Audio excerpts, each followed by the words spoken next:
Hello friends, relatives and followers. At update po sa ating kambingan na inahin na may twin buckling po, pure F5 series po ang aking alaga. At sa mga bashers ko dyan na namabash na wala daw patutunguhan ng pagkakambing, nagsimula daw sila sa kambingan noon pero halos lahat ho namatay. Ayun ho, iba-iba naman ng ating opinion ho dyan. Depende ho sa pag-aalaga ng ating kambing. Sa pagkakambing ho, kailangan ho natin ng sipag, tiyaga at determinasyon at passion po sa pagkakambing. Yung pagkakambing po ay hindi po kinakailangan feeds. Ano ho, yung pagkain nila is nasa paligid lang ho ng ating bakuran, mga bundok, makukuha.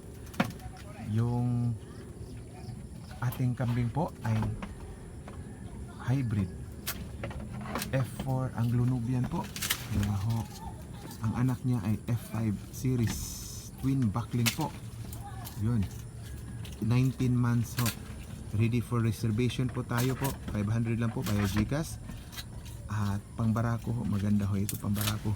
Triplets line po. Ayun ho, konting kalaman at tips sa ating pagkakambing.